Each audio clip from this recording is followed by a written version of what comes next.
Hi everyone, it's Rachel Amphlett here with this month's author Q&A. Thank you for all your questions this month, I do appreciate it. One question in particular really resonated with me, and so I thought for today I'd just concentrate on answering that one. And the question was, do you write when you're sick? And I think that's a really important question. Sometimes I do, it depends how sick I am, but if I'm feeling completely under the weather, then no.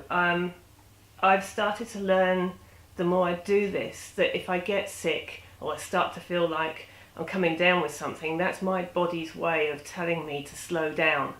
In the past I've come close to burnout trying to do this on top of a full-time job, as many of you do yourselves, and it's a case of the warning signs for me are a sense of fatigue, that I'm not firing on all four cylinders, as it were.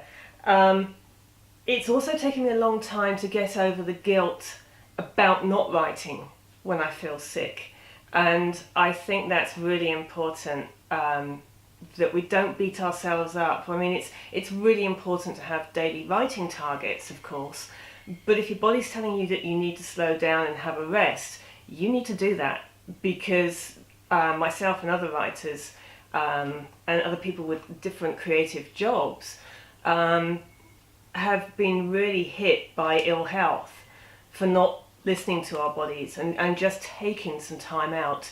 So that's my bit of advice, and from what I've learned the hard way, is that no, if I'm feeling sick and it's something a little more serious than just a cold, a sniffle, then it's down tools, take the vitamins and get well.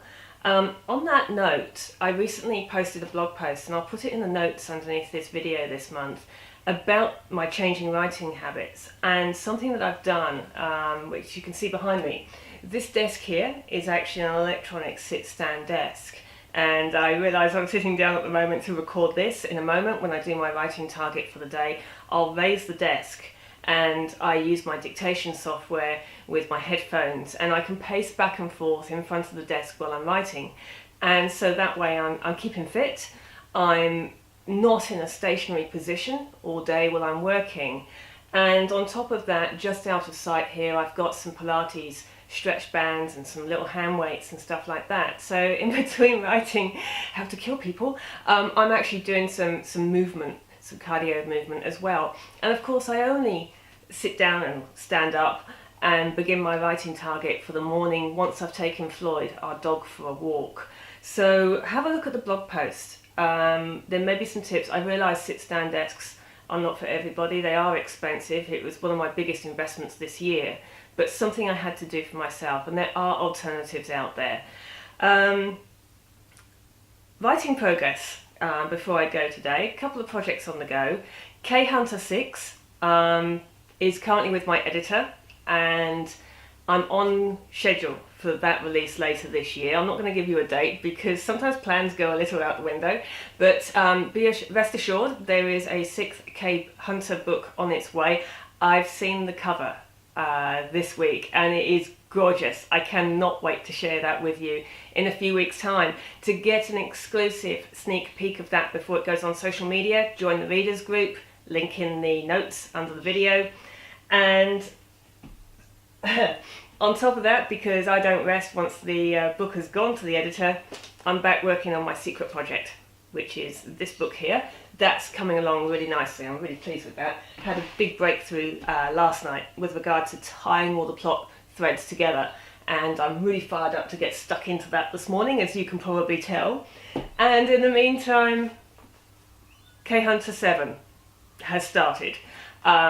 Plot notes to start off with, and research. The idea came into my head reading a newspaper headline on my Feedly feed on my phone last Friday, and what I'm going to do is record a series of videos for you about my writing process, right from the start of getting that initial idea doing the research and how the plot comes together. That'll be out later, much later this year, and possibly into next year. I'll take you behind the scenes because I don't want to show you the videos until you've had a chance to read the book because, you know, plot spoilers. So that's what I'm up to for the coming month. Now also, I have had a lot of emails from writers following on from these videos and from other things I've been posting on social media and through the readers group. And so what I have started is an exclusive writers group. It's free to join, there's no catch, and I'll put the link in the bottom of the notes of this video again. And what that is each month you'll get a tip sheet from me, an infographic, an exclusive blog post that isn't live on my blog, on my website, and it will just provide some tips and tricks that I've learnt over the years, so hopefully you don't make some of the mistakes I've made in the past. Now, it's not going to promise you a bestseller, it's not going to promise anything, it's just there to help you. So please feel free to join if you're a writer watching this. I'd love to know what you think. It starts off really basic with some writing tips and how to form a writing habit. Then we get stuck into how to indie publish a book, and then once we've got that out of the way, I'll take you through the nitty-gritty of business plans and some marketing stuff that you can do. So look forward to seeing you over there. Next month is going to be a little different because I'm on the road.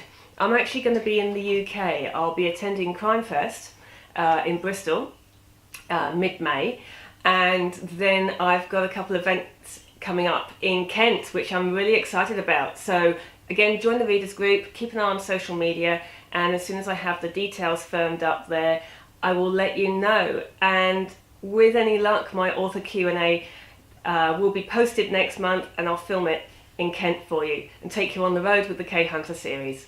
I'll see you soon. Bye.